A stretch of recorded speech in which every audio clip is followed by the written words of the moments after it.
26 metais keičiasi pensijų kaupimo taisyklės antroje pakopoje. Pasistengsime apžvelgti, kas keičiasi ir ką svarbiausia atkreipti dėmesį. Pirmas dalykas, kurį reikėtų aptarti, kas dažniausiai yra aktualu, ar verta pasitraukti 2 metų laikotarpį. Tai nuo 26 metų sausio iki 27 metų pabaigos žmonės galės rinktis, ar dalyvauti kaupime ar ne.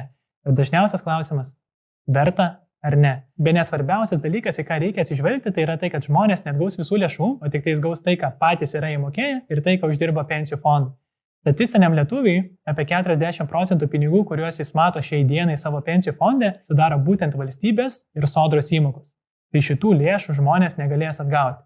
Jie bus konvertuoti į sodros taškus, kurie yra nepaveldimi ir ligos atveju žmonės dėl jų nieko negauna. Ir kaip veikia visa ta matematika, tai yra tai, kad 2200 € apytiksliai kainuos vienas taškas. Vieno taško vertė šiai dienai yra 7,16 € prie pensijos per mėnesį. Ar tai geras pasiūlymas? Palieku spręsti jums, nes 25 metų reikėtų, kad žmogus atgautų savo visą įmokėtą sumą. Jeigu žmogus liktų antros pakopos kaupime, tai visa suma lieka fonde, ji toliau yra investuoti ir dar papildomai uždirbs. Ir nuo naujų metų atsiranda daug lankstumo galimybių, kaip tomis lėšomis bus galima naudotis, net nebūtinai sulaukus pensijos. Ką turiu omeny? Tai pirmas dalykas yra tai, kad jeigu žmogus susirga kritinė liga ar netenka darbingumo 70 arba 100%, visas savo sukauptas lėšas jisai galės pasimti ir nereikės mokėti jokių mokesčių. Tai yra labai svarbu atsižvelgti, nes investuojant per beveik bet kurį kitą investavimo instrumentą, kad investicinė sąskaita, žmonės nėra atleidžiami nuo mokesčių. Investicinė sąskaita jos tik nukelia tolimesniam laikotarpiui.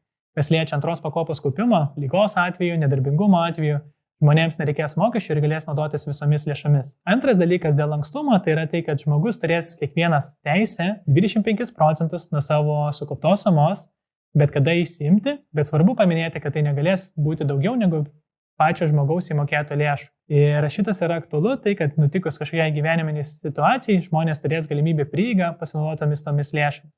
Ir trečias dalykas dėl lankstumo, tai yra tai, kad žmogus turės neribotą kiekį, kiek kartų galės stabdyti kaupimą. Nes iki šiol buvo tikrai ribotas 12 mėnesių laikotarpis per visą kaupimo laikotarpį, tačiau nuo naujų metų tas stabdymų kiekis nebus ribotas. Tai žmonės, kurie norės stabdyti ilgesniam laikotarpį arba pasikeis finansinė situacija ilgesniam laikotarpį, tokią galimybę turės dažniau ilgesniam laikotarpiu. Kas svarbu taip pat pastebėti, kad yra anuitetų ribos yra keičiamos nuo naujų metų, nes šiai dienai žmonės būdavo nepatenkinti sukaupiau ten tik 6-7 tūkstančius ir negaliu pasimti visų lėšų vienu kartu.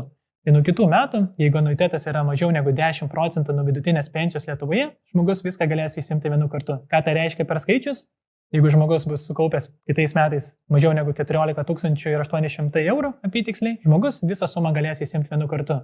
Jeigu bus sukaupta daugiau negu 50% vidutinės pensijos, taip pat tą viršų galės įsimti. Tai žmonės, kurie yra sukaupę daugiau negu 74 000 ir daugiau, taip pat viršų galės pasimti. Labai svarbu pastebėti ir tai, kad mokesčiai per 2 metų laikotarpį taip jie nebus taikomi, tačiau žmogus net gaus visų lėšų. Tai nepaslyskite ant to kabliuko, kad sako žmonės, galite įsimti lėšas ir jos nebus apmokestintos, tačiau įsivertinkit, kad apie 40% pinigų jūs jų neteksit ir jie konvertuosis į sodros taškus, kurie yra nepaveldimi. Patiko turinys, planuojame jo ir daugiau. Tai sek mūsų naujienas, prenumeruok naujienlaiškį ir dalinkis su draugais.